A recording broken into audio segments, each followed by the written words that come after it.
Oke, Assalamualaikum warahmatullahi wabarakatuh. Welcome back to my channel.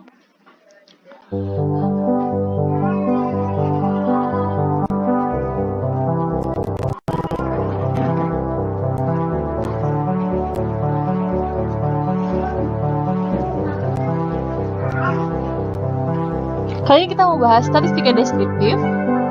Tapi sebelum kita lanjut, jangan lupa subscribe dulu ya. Oke.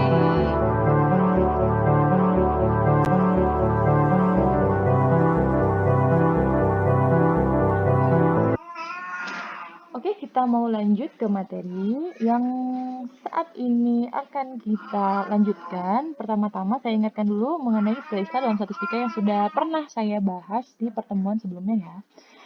Istilah yang pertama itu ada statistika. Nah, statistika ini pasti Anda sudah tahu bahwa statistika itu ilmu yang mempelajari tentang cara-cara untuk mengumpulkan data, mengolah data, dan menyajikan data. Nah, jadi kita nanti mau belajar bagaimana cara untuk mengumpulkan data, mengolah datanya, dan menyajikan datanya seperti apa dalam pelaporan secara statistika ya. Kemudian ada juga data, dan jenis-jenis data, saya ingatkan kembali, jadi jenis-jenis data secara umum, yang paling umum itu ada dua, yaitu kuantitatif dan kualitatif. Jenis-jenis yang lainnya sudah saya terangkan sebelumnya ya. Kemudian ada sampel dan populasi, adapun kalau kita ngambil sampel berarti namanya proses sampling, tapi kalau misalnya kita melibatkan populasi itu namanya adalah sensus. Dan penelitian statistika itu ada dua, ada secara deskriptif dan secara inferensial. Kalau deskriptif kita hanya mengolah, kemudian nanti mendeskripsikan hasilnya. Tapi kalau inferensial di sini nanti kita ada hipotesis-hipotesis yang akan kita uji kebenarannya. Oke, kita lanjut ke materi yang berikutnya. Itu ada penyajian data. Nah, penyajian data yang akan kita bahas ini yang pertama ada tabel distribusi tunggal dan tabel distribusi kumulatif. Nah, untuk tabel distribusi tunggal ini gampang ya. Jadi kalau misalnya ada data tunggal, tinggal kita kelompokkan saja menjadi tabel distribusi tanpa membentuk suatu interval tertentu. Nah, untuk tabel distribusi kumulatif sama mirip-mirip seperti yang ini, cuma di sini ada intervalnya.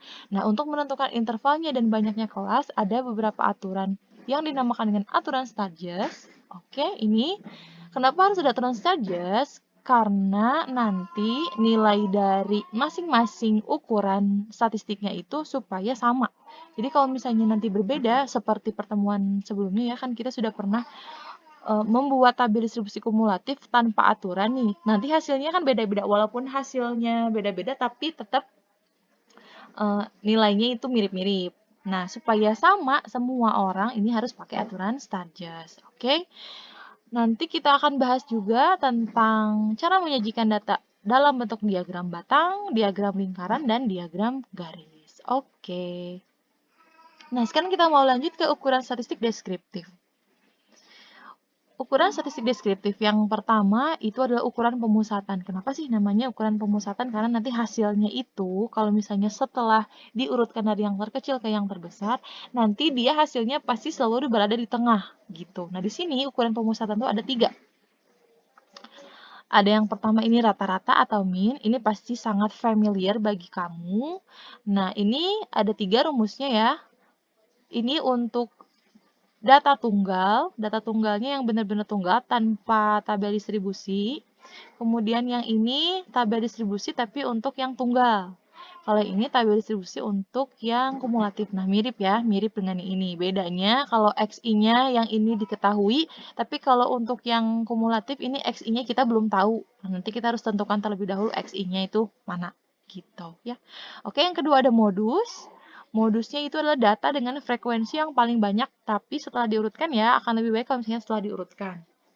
Oke. Nah, ini rumusnya untuk tabel distribusi frekuensi kumulatif.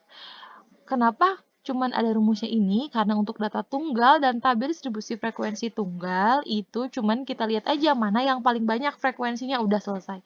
Tapi untuk TDF kumulatif ini harus pakai rumus ini, gitu ya. Kemudian yang ketiga, ada median atau data paling tengah setelah diurutkan. Nah, setelah diurutkan ini, nanti kita lihat nih mana yang paling tengahnya. Contoh, kalau misalnya jumlah datanya ada 11, berarti yang paling tengahnya itu adalah yang ke-6. Tapi kalau misalnya datanya itu ada 100, yang paling tengahnya berapa? Berarti di antara 50 dan 51 kan? Nah, jadi kalau misalnya ada di antara seperti itu, kita pilih aja dua data yang paling tengah tersebut, kita jumlahkan, kemudian kita bagi 2. Nah, di sini untuk TDF kumulatif tetap ada rumusnya. Rumusnya mirip kok. Mirip sama modus ya, cuman bedanya ini nih. Kalau di sini kan D1 per D1 tambah D2. Sedangkan yang ini N per 2 dikurangi F besar dibagi F kecil. Oke, saya jelaskan dulu ya ini rumusnya ya. B itu apa? B itu batas bawah atau tepi bawah untuk kelas yang ditandai. Sedangkan P ini adalah panjang kelas yang ditandai atau panjang kelas, semuanya juga sama sih. D1 ini, D1 itu singkatan dari distance, berarti selisih dia dengan kelas sebelumnya, selisih frekuensinya dengan kelas sebelumnya. Kalau D2 selisih dia dengan selisih frekuensi kelas tersebut dengan frekuensi setelahnya gitu ya. Nah, ini masih tetap sama B sama P. Ini N itu banyaknya datanya, ada F besar, ada F kecil. Kalau F besar ini frekuensi kumulatif sebelum kelas yang kita tandai sebagai kelas median. Sedangkan F kecil adalah frekuensi kelas median tersebut gitu. Nah, akan lebih paham lagi kalau misalnya kita langsung ke contoh soal, kemudian supaya lebih gampang lagi nih kita mau mengerjakannya itu pakai Microsoft Excel ya. Nah, ini ada contoh soalnya yang akan kita kerjakan. Diberikan data mengenai 40 data hasil panen jagung dari tiap lahan pertanian per hektar dalam kilogram. Sajikan data berikut dalam tabel distribusi tunggal, kemudian diagram batang. Dan tabel distribusi kumulatif, kemudian nanti tabel distribusi kumulatifnya akan dibuat diagram lingkarannya. Nah, ini ya. Oke. Ini datanya. Nanti kita akan bikin tabel distribusi frekuensi tunggal sama tabel distribusi frekuensi kumulatif. Terus diagram batangnya, diagram lingkarannya. Setelah itu kita mau menentukan min, median, modus dari masing-masing data tersebut. Oke. Supaya lebih gampang lagi, mari kita langsung. Oke, sekarang kita coba untuk mengerjakan soal yang ada di contoh, tapi menggunakan Microsoft Excel supaya lebih gampang ya. Nah, ini untuk data dari 40 kali hasil panen jagung per kilogram tiap hektarnya sudah Ibu kopikan ke sini. Gak bisa di-copy sih sebetulnya, ini di input satu-satu ya. Oke, bisa lah input satu-satu. Selebihnya kan nanti kita pakai Excel, jadi akan lebih gampang. Nah, ini datanya belum terurut, jadi kita harus urutkan terlebih dahulu. Pasti kamu udah tahu cara mengurutkannya, berarti kita blok dulu seluruh datanya. Kenapa sih harus diurutkan terlebih dahulu? Karena nanti kita mau cari median. Median kan harus diurutkan dulu, baru dicari yang paling tengahnya. Mana? Gitu ya. Nah, diurutkannya ini from smallest to largest. Oke. Sort ya, gitu ya. Nah, ini sudah dari yang terkecil sampai yang terbesar. Nah, di situ nomornya tadi Ibu kosongkan terlebih dahulu, karena nanti kalau misalnya tadi dinomorin terlebih dahulu, terus diacak, biasanya nomornya juga ikut ngacak. Jadi sekarang kita baru kasih nomornya ya, supaya membuktikan bahwa datanya ada 40. Nah, untuk input data nomor, kita cukup ketik 2 kali aja, terus blok keduanya, terus kita sorot ke bawah. Tuh, dia langsung otomatis. Nah, itu enaknya Excel ya, tuh. Oke, betul ya, ini data ke-40, hasilnya 91. Nah, kemudian sekarang kita mau menentukan min-nya. Min-nya itu adalah rata-ratanya ya. Nah, kalau di Excel ini, caranya bisa kamu jumlahkan terlebih dahulu di sini ya, pakai sum. Bisa ya, misalkan ini ada dua cara nih. Ibu pakai sum dulu, misalnya ini sama dengan ketikan sum. Sum itu artinya jumlah, kurung buka, dijumlahkan seluruh datanya. Oke, di blok, enter. Nah, 2550. Jadi nanti untuk mencari min-nya itu, ini cara yang ke-1 ya, sama dengan hasil sum ini dibagi, kalau dibagi di Excel kan pakainya slash, bukan titik 2 ya. Dibagi jumlah data, jumlah datanya 40. Gitu. Enter. Hasilnya 63,75. Oke, itu cara yang pertama. Untuk cara yang kedua, kita bisa pakai sintaks yang ada di Excel. Caranya, ketikan sama dengan, terus average. Tulisnya gitu ya. Average. Kurung buka. Ini mungkin kalau misalnya kurang kelihatan, bentar. Ini, oke, supaya lebih kelihatan ya. Nah, di sini ya, sama dengan average, kurung buka, sorry. Nah, sorot datanya. Oke, kurung tutup, enter ya. Oke, hasilnya juga sama. Jadi ini cara yang ke satu hasilnya 63,75. Caranya tadi dicari sumnya terlebih dahulu, kemudian nanti sumnya dibagi dengan jumlah datanya. Jadi hasil sum tadi yang ini, slash 40. Atau kita bisa juga pakai sama dengan average, dari terus di blok, seluruh datanya, kurung tutup, enter. Gitu ya, hasilnya sama, 63,75. Oke, untuk mencari modus, kita lihat aja sebetulnya boleh cara manual, ini juga ada dua cara ya. Boleh cara manual atau pakai sintaks yang ada di Excel. Kalau cara manual, kita lihat aja mana yang paling banyak gitu ya. Tapi kan ini lumayan banyak ya, 40. Biasanya sih agak ribet, jadi kita pakai sintaks yang ada di Excel aja ya. Sama dengan mode gitu ya, kurung buka. Nah, disorot aja datanya, kemudian enter. Nah, itu berarti paling banyak itu adalah 65. Gitu ya. Untuk mediannya, nah sekarang kita mau menentukan median nih. Tadi median itu kan dilihat dulu, dia tuh data yang paling tengahnya tuh letaknya di mana. Karena jumlah data kita itu adalah 40, berarti yang paling tengah tuh adalah data ke-20 dan data ke-21. Mana nih data ke-20? Oh, ini 20 ya. Data ke-20 ini saya kasih warna ya. Misalkan warnanya kuning. Oke, data ke-21 juga warnanya kuning karena ini adalah median kita.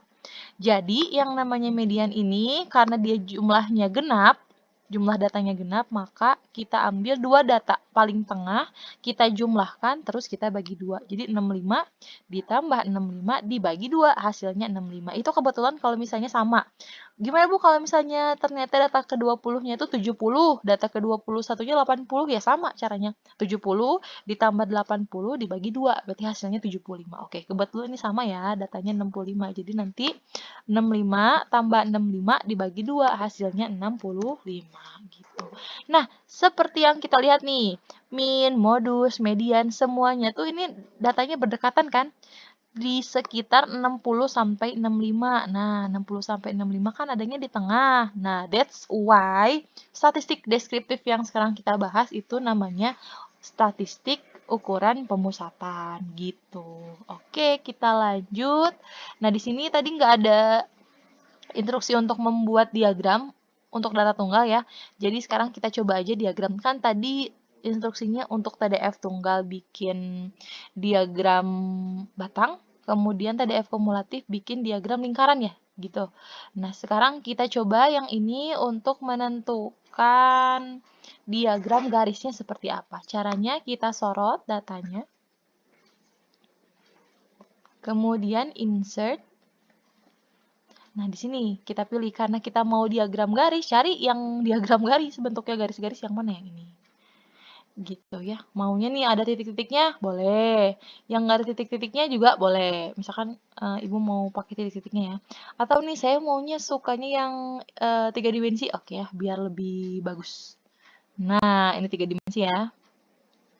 Nih 3 dimensi. Oke, kelihatan ya. Nah, ini datanya. Ada 1, 3, 5, 7, 9. Itu apa ini? Itu adalah data keberapanya. Gitu ya. Ini nilainya berapa? Oke ya. Sip, seperti itu. Nah, ini ada chart title. Chart title ini maksudnya judul dari diagram ini. Diagram ini kan judulnya apa tadi? Hasil panen jagung dalam kilogram gitu ya. Oke. Hasil kita langsung ketik aja ya, nanti di sini nggak usah diapa-apain. Nanti kalau pas ngetik nanti di sini muncul hasil panen jagung dalam kilogram gitu. Nah, nanti berubah kan diagramnya menjadi seperti ini. Oke, kalau misalnya kamu mau ganti-ganti desainnya nih, boleh nanti ganti-ganti desainnya di sini. Ya. Oke. Nah, misalkan maunya yang hitam biar lebih kece. Oke. Oke ya, itu dia untuk data tunggal. Sekarang kita mau lanjut ke tabel distribusi frekuensi tunggal nih. Jadi ini kan 40 dan 40-nya kelihatan seperti ini ya datanya ya, sangat banyak. Ini masih 40, kebayang nggak kalau misalnya ada data 500 gitu. Ke bawah 500 di sorting. Gampang sih pakai Excel, cuman kan tetap aja ngelihatnya itu kurang bagus gitu. Maksudnya kurang bagus tuh jadi kurang tergambarkan. Masih tetap pusing lah untuk yang pembacanya. Nah, sekarang kita mau meringkas data ini ke tabel distribusi frekuensi tunggal. Oke, ini dia hasil panen jagungnya ya. Oke, yang pertama nih kita lihat dulu. Ini minimumnya adalah 32. Nih, kalau misalnya dia beda-beda seperti ini, kita copy aja. 32, 42, 46, 47, 51, 52, 53 gitu kan ya. Nah, oke, kita copy. Nah, untuk yang 53, sorry, di sini kan frekuensi ya.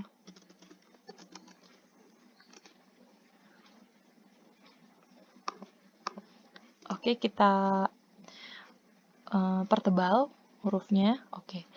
Nah, tadi 32, 42 dan sampai 52 itu masing-masing ada 1. Kita isi. Tapi 53 ini ada 2. Tuh ya, ada 2 ya. 53 ada 2. Nih, sebetulnya caranya untuk menghitung ini nggak usah 1, 2, 3 gitu sih, nggak usah. Kita sorot aja 53-nya. Nah, terus nanti di sini ada count. Count tuh kan hitung ada berapa gitu maksudnya ya. 53-nya ada 2 di situ. Oke, berarti di sini ada 2. Gitu ya. Oke.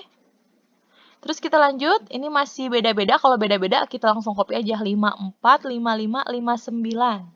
Oke, masing-masing 1 kecuali 59 ya. Ini 1, 1, tapi yang ini 2, 59-nya ya. Oke. Lanjut lagi. 60, 61, 62. Sorry. Belum di copy. 60, 61, 62. Saya perbesar dulu ya, biar lebih kelihatan.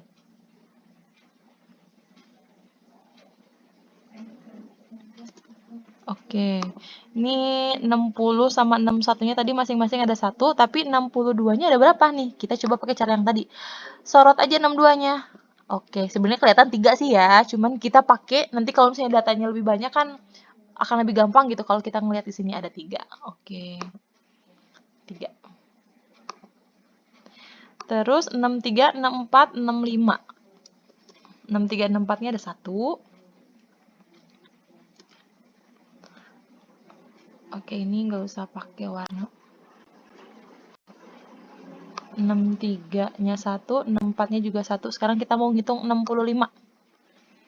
Nah, ini 65-nya agak banyak. Kita blok aja 65-nya. Ternyata di sini di count-nya itu ada 4. Kita ketikkan 4 frekuensinya ya. Terus lanjut lagi 66, 67. Oke, supaya langsung ya 67-nya ini ada 3, 66-nya ada 1. 66-nya ada 1, 67-nya ada 3. Oke, 69-nya juga ada 3, 71-nya ada 1.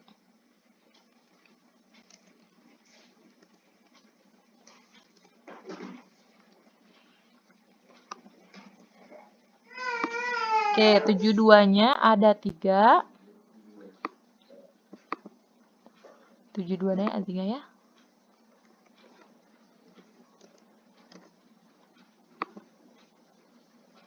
Tujuh lima sampai seterusnya masing-masing ada 1. Kita copyin aja.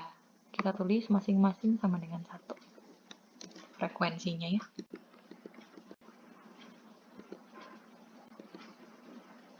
Oke, sudah selesai ini. Untuk meriksa supaya dia nggak kelewat, kita jumlahkan dulu nih frekuensinya ya. Menjumlahkan frekuensi ini pakai sum. Ketikkan sum, kurung buka, terus kita sorot si frekuensinya semuanya. Kalau udah 40 berarti itu udah benar. Kalau misalnya ada 38 berarti itu kurang. Kalau lebih berarti kelebihan. Kita cek aja nanti di mana. Oke, nah baru kita kasih nomor. Ternyata di sini nomornya nggak akan sampai 40 karena lebih ringkas kan? Jadi panjang kelasnya itu akan lebih sedikit. Itu sih keuntungan dari tabel distribusi frekuensi tunggal itu lebih sedikit. Tapi kalau misalnya datanya sangat bervariasi, itu juga masih kurang bagus untuk TDF tunggal. Karena nanti jadi kurang terangkum aja gitu ya. Oke. Oke, supaya lebih bagus kita pakai selnya dulu. Nah, gitu. Sip. Ya, udah ya, 40. Nah, sekarang kita mau sama tuh. Tadi tuh permintaannya adalah menentukan min, modus, dan median ya.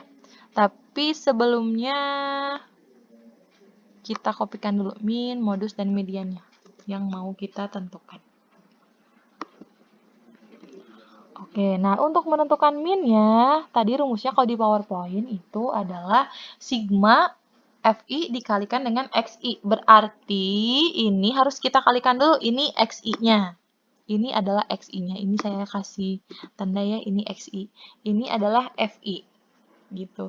Jadi kalau misalnya di sini FI dikali XI, berarti tinggal kita kalikan nih, ini sama ini yang sama ini gitu ya. Jadi F itu apa sih? FI, kenapa harus ada I-nya? I itu urutannya. Jadi maksudnya frekuensi ke 1 dikalikan data ke 1 gitu. Berarti kalau misalnya kita ganti nomornya 2, I-nya berarti 2. Frekuensi kedua dikalikan dengan data kedua gitu. Nah, enaknya di Excel tinggal kita kerjakan sekali aja, berarti frekuensinya kan ini ya, dikali, kalau di Excel pakai bintang, yang ini, terus enter. Kemudian nanti tinggal ditarik ke bawah, gitu. Oke, sudah. Terus untuk sum juga kayaknya tadi kita mau hitung sumnya ya. Ini juga sebetulnya dijumlahkan. Namun di Excel bisa pakai cara cepet. Ini aja tinggal ditarik ke kanan, gitu. Udah deh. Nah, berikutnya sekarang sayang sekalinya itu adalah kalau untuk tabel distribusi frekuensi tunggal kita nggak bisa pakai sintaks yang ada di Excel, nggak bisa pakai average. Jadi min-nya benar-benar manual, yaitu sama dengan jumlah perkalian FI dikali XI, yaitu yang ini, dibagi dengan jumlah datanya. Gitu. Hasilnya 63,75. Hasilnya sama seperti data tunggal ya. Ya, karena ini sebetulnya data tunggal, cuman diperingkas aja gitu. Kalau misalnya ada beberapa data yang lebih dari satu, kita tuliskan sebagai frekuensinya sebanyak apa gitu. Nah, terus enaknya lagi modusnya bisa kita lihat nih, mana frekuensinya yang paling banyak. Ini kan 1 udah mungkin bukan frekuensi paling banyak, 3 nih. Oke, 3, terus ada 4, oh berarti 4 nih ya, 4 yang frekuensinya paling banyak. Ada lagi nggak yang lebih dari 4? Nggak ada, berarti tinggal kita lihat 4 itu untuk data yang mana sih? Oh ternyata 4 itu untuk data yang 65. Ini misalkan saya kasih warna biru gitu ya. Oke. Dan si modus juga kita kasih warna biru juga. Jadi modusnya ini tadi yang kita kasih warna, yaitu hasilnya adalah si 65. Oke. Jadi ini hasilnya 65. Untuk median, nah untuk median gini, median tuh kan tadi kalau misalnya ini jumlah datanya 40, berarti si mediannya itu ada di data ke-20 sama ke-21. Nah, sekarang kita lihat nih. Ini 1 ditambahin aja, kita sorot aja, terus kita lihat di sininya. Jangan count-nya, tapi dilihatnya sum-nya. Sum-nya kan baru sampai 6, karena ini dijumlahin. Kalau count itu dilihat ada berapa selnya gitu ya, ada berapa barisnya. Kalau sum itu jumlah dari masing-masing selnya semuanya dijumlahin berapa. Kan kita maunya frekuensinya ke 20 sama 21, berarti kita lihat sum-nya yang di sini nih. Ya, yang di sini ya, kita lihat sum-nya. Berarti kita lihat sum-nya kalau misalnya 20 sama 21 gitu. Oke, saya sorot terus. Anda perhatikan di sini ya, ini perubahannya. Ini masih oke, masih 14, terus 17. Oke, 19, bentar lagi nih. Nah, di sini, ini kan 23, berarti si 20 sama 21 adanya di sini. Dan ternyata ini juga adalah sama ya, si 65 ini adalah si median juga. Misalkan kita kasih warna lah. Warnanya yang lain tapi nggak bisa semuanya ya, jadi gitu. Oke. Si 4 tuh yang apa? 65. 4 tuh maksudnya frekuensi saat ke-20 sama 21 adanya di sini. Gitu loh ya. Tapi datanya bukan 4, tapi yang ini datanya mah tetap hasil panen jagungnya kan 65. Oke. Oke, itu ya caranya ya, gampang banget pasti. Sekarang kita lihat dulu.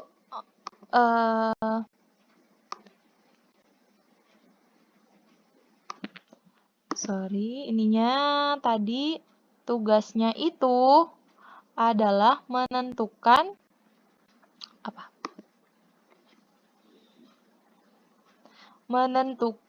Oke, diagram batang untuk tabel distribusi frekuensi tunggal ya. Terus yang satu lagi nanti kita lingkaran.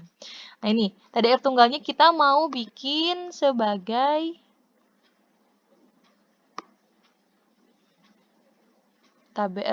diagram batang. Nah, yang kita sorot itu adalah frekuensinya, karena nanti yang naik turun itu bukan hasil panen jagungnya, tapi frekuensinya.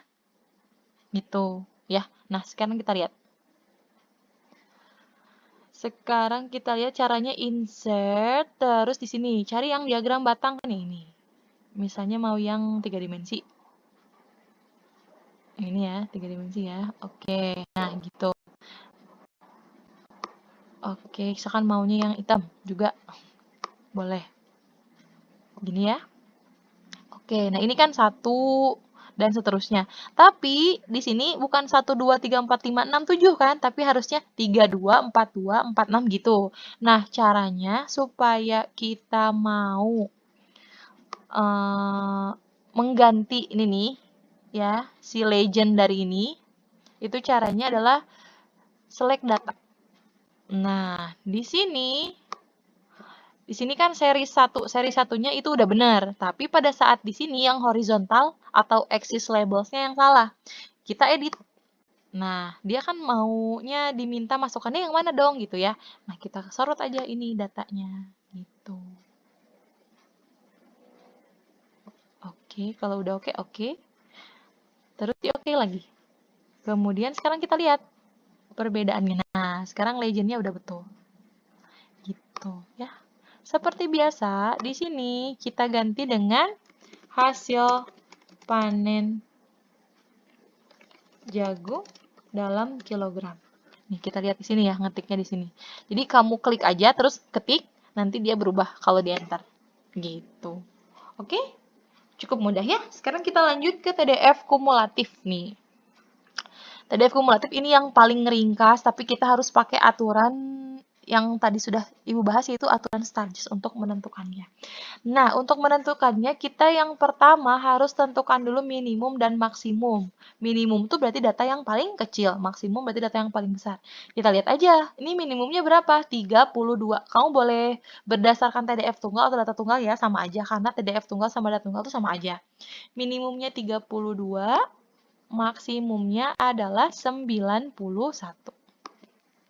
Kita ketik di sini, minimumnya adalah berapa tadi?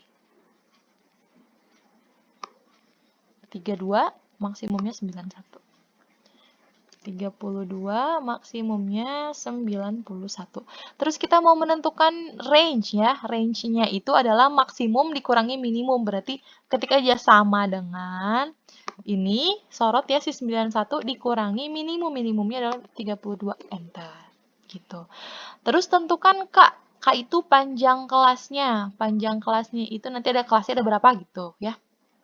Oke, kita menentukannya ini pakai rumus 1 ditambah 3,3 log N. Ini dari mana? Ini tetapan Sturges ya. Ini tetapan Sturges supaya nanti semua orang yang menentukan tabel distribusi frekuensi kumulatif tuh hasilnya pasti sama pada saat menentukan min, median, sama modus gitu. Sama dengan 1 ditambah. Nah, di sini kalau koma itu biasanya tiap laptop beda-beda. Ada yang koma, ada yang titik. Misalkan Ibu coba titik dulu ya. Nah, titik. Dikali gitu kan ya, dikali. Nah. Oke, karena di sini log N, kita bagusnya pakai kurung. Log, terus kurung lagi karena dia N. N-nya itu adalah banyaknya datanya berapa? 40. Oke, enter. Gitu. Nah, karena bisa di enter hasilnya gitu. Berarti di Excel yang punya kalian itu pakainya titik. Tapi kalau misalnya pada saat di enter dia tuh kayak ada apa ya, kayak warning atau apa gitu, artinya nggak boleh pakai titik komanya, harusnya pakai koma gitu ya, beda-beda ya. Oke, karena ini 6,28, jadi kita bulatkan dia ke atas, sorry, ke 6 gitu maksudnya ya, nggak ke 7. Kenapa? Karena si desimalnya ini kurang dari 0,5. Kalau misalnya lebih dari 0,5, nanti bulatkannya ke atas, ke 7 gitu. Kalau ibu ini bulatkannya ke bawah karena dia 6,2. Gitu ya. Jadi sekarang kita bulatkan menjadi 6. Oke. Berikutnya P. P-nya itu adalah range dibagi K. Range-nya kan ini. Berarti kita pakai sama dengan. Jadi tiap di Excel kalau misalnya mau ngitung itu harus pakai sama dengan dulu. Kalau kamu nggak pakai sama dengan, dia mikirnya itu bukan nyuruh ngitung, tapi cuman ngetik aja gitu. Sama dengan, ini kan range-nya 59 dibagi K. K-nya ini ya. Oke, hasilnya 9,83. Nah, kalau seperti ini kan udah jelas lebih dari 0,5 nih si desimalnya ya. Jadi kita buatkannya ke atas 10 gitu. Apa sih maksudnya K sama P itu yang mau kita pakai ya, K sama P tuh. Jadi yang pertama itu kan tadi minimumnya 32. Jadi 32 sampai gitu. Nah, karena panjang kelasnya 10 nih. Jadi kamu hitung 32, 33, 34, 35, 36, 37, 38, 39, 40, 41. Nah, itu tuh ada 10 data gitu. Berarti di sini ya ketikannya 32 sampai 41 gitu. Ya. Oke. Setelah 41 berarti kita loncat ke 42. Kira-kira kalau misalnya ditambah 10 lagi sampai berapa? Sampai 51. Berikutnya 52 sampai 61, 62 sampai 71, 72 sampai 81, dan yang berikutnya ini adalah 82 sampai 91. Kita lihat ya nomornya 1, 2, 3, 4, 5, 6. Nah, ini 6 tuh maksudnya ini kelasnya. Ada berapa kelas ini tuh? Ada 6 gitu. Oke, kita ketengahin supaya lebih bagus. Oke. Nah, ini jauh lebih singkat kan? Jauh lebih singkat dan sangat enak dilihat gitu tabel distribusi frekuensi kumulatif tuh karena betul-betul meringkas data kita. Tapi ada kelemahannya. Nah, karena yang sudah kamu pernah coba ya, kalau tabel distribusi frekuensi kumulatif itu nanti rata-rata, modus, sama mediannya itu ada errornya gitu. Tapi errornya nggak akan jauh-jauh karena aturan Sturges yang kita gunakan gitu. Nah, sekarang kita mau menentukan min, modus, sama median ya.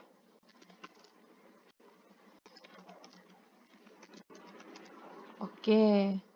Yang pertama kita mau menentukan min dulu. Nah, min di sini itu rumusnya tadi sigma Fi kali Xi dibagi N. Fi kali Xi. Nah, ini kan belum ada F frekuensinya ya. Berarti kita tentukan dulu frekuensinya. Caranya dari mana? Menentukan frekuensinya ya kita hitung. Berarti dari 32 sampai 41. Coba kita lihat di sini ya. 32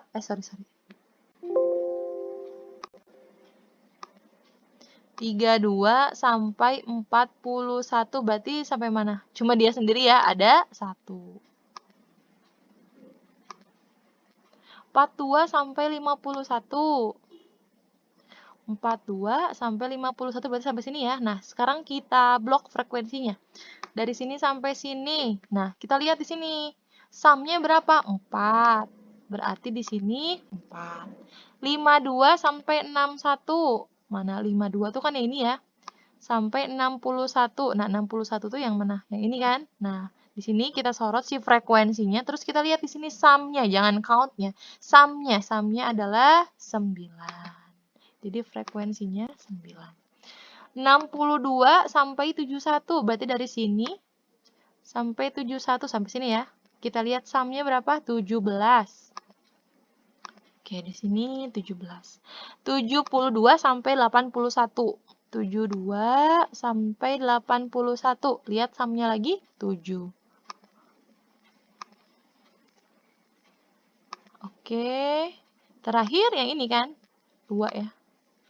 Supaya lebih meyakinkan, kita lihat dulu di sini jumlahnya berapa. Jumlahnya dari frekuensi, berarti pakai sum. Nih, ya, enter 40. Kalau udah bener, berarti data yang kita inputkan sudah betul, gitu ya. Ini kita ketengahkan dulu. Yang ini juga kita ketengahkan dulu biar lebih enak dilihatnya. Oke, setelah itu ini adalah FI-nya. Nah, ini bukan XI-nya, karena kalau kita kalikan, coba 1 dikalikan yang mana? Bingung kan? Nah, kita harus menentukan XI-nya di sini. Sekarang kita tentukan XI-nya. XI itu adalah data paling tengah untuk tiap interval. Cara menentukannya kita lihat 32 sama 41 kan ya? Sama dengan 32 tambah 41. Ini harusnya pakai kurung dulu karena kalau misalnya nggak pakai kurung, nanti dia dibagi dulu, baru dijumlahin. Harusnya kan dijumlahin dulu, baru dibagi ya. Dibagi 2. Jadi 32 tambah 41 dibagi 2. Hasilnya 36,5. Gitu. Nah, cara cepetnya, tadi panjang kelasnya berapa kan? 10. Yang berikutnya tinggal kita tambahin 10 aja. Jadi berapa? 36,5 tambah 10 itu adalah 46,5. Berarti yang berikutnya juga tinggal kita tambah 10. 56,5. Nah, berikutnya kita tarik aja ke bawah. Gitu. Baru kita tentukan FI dikalikan dengan XI. Yaitu sama dengan frekuensinya dikalikan dengan XI-nya. Oke, setelah itu tinggal kita tarik. Nah, terus kita jumlahkan. Oke, yang ini mah nggak dipakai. Sehingga min-nya itu sama dengan FIXI. Ini ya di jumlahnya. Ini dibagi dengan jumlah dari frekuensi yang ini. Hasilnya 64,25. Kalau TDF tunggal, kan hasilnya tadi 63,75 tuh.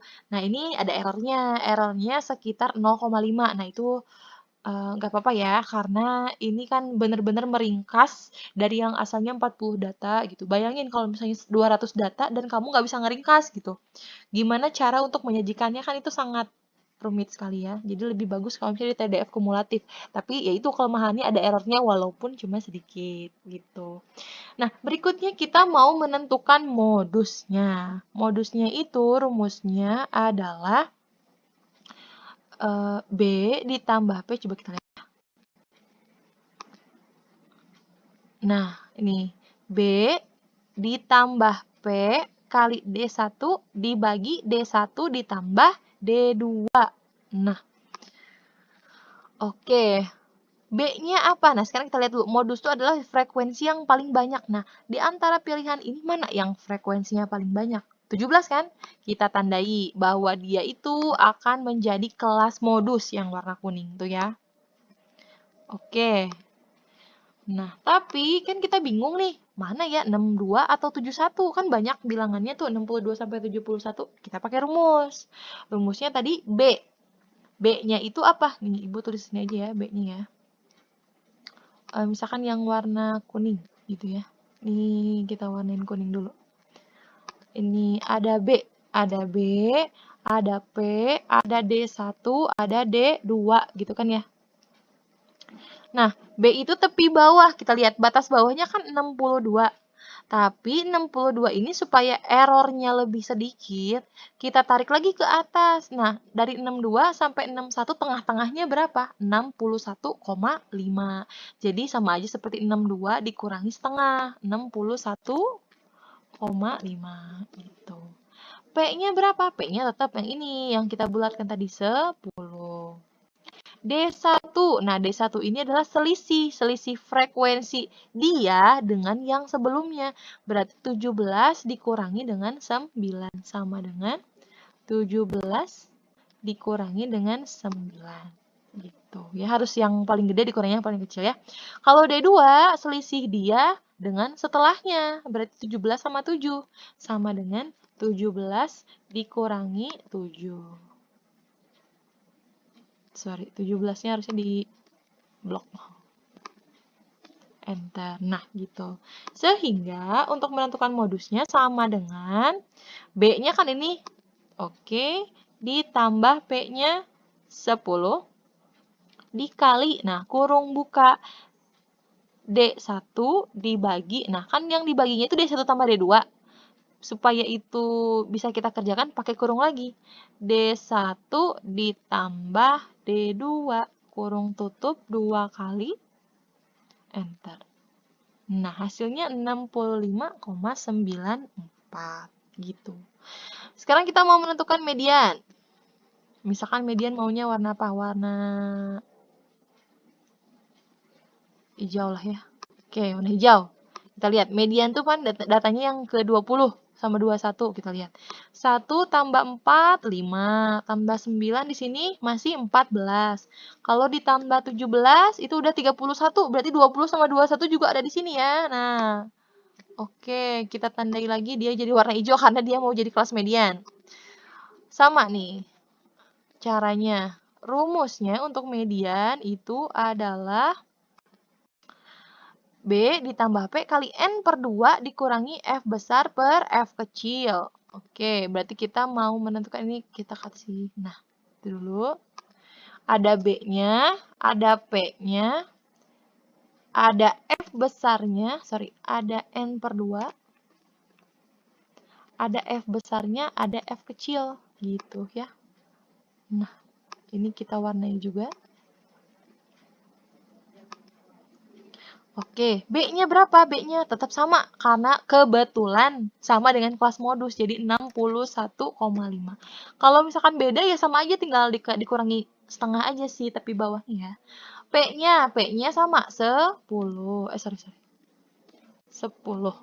Oke, N per 2, berarti N per 2 itu sama dengan N-nya mana kan jumlahnya?